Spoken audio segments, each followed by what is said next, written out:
ازيكم يا حبايبي، يا رب دايما تكونوا بخير. هعمل لكم النهارده عيش البلدي في الحله.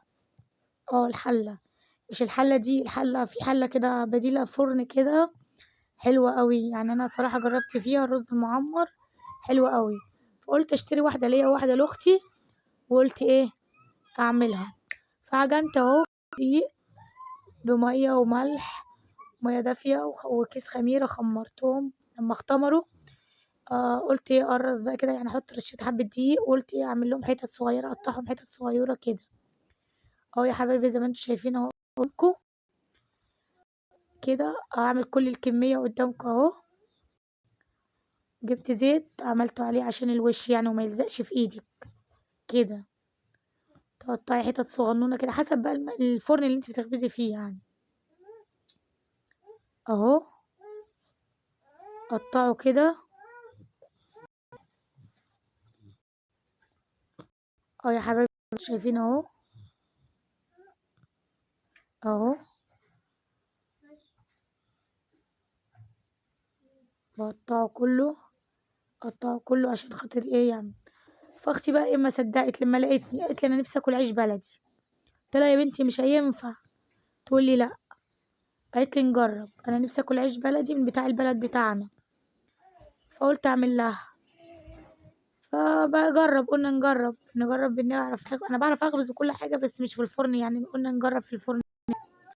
ورصته كل يا حبيبي واسيبه يخمر. غطيته اهو يخمر تاني بعد ما خمر في الحل. وانا طبعا حطيت الحله على النار تسخن كده اهو. هعوز زيت عشان بيلزق.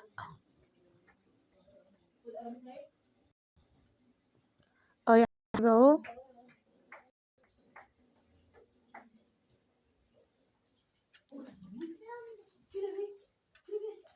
يا حبايبي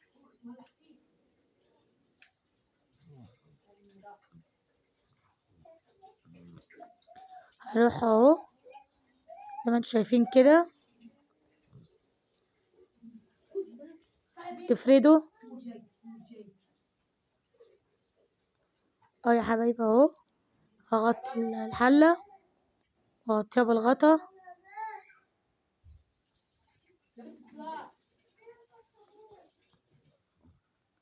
طب الحلة كده هسيبها تستوي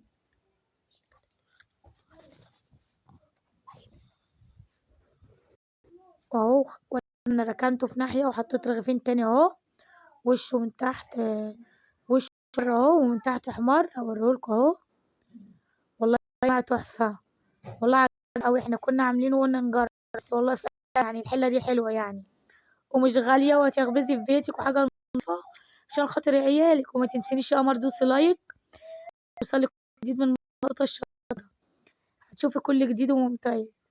ايه رأيك في العيش اهو؟ العيش التاني في التاني اهو احمر اهو. هوريهولكوا اهو قدامكوا اهو.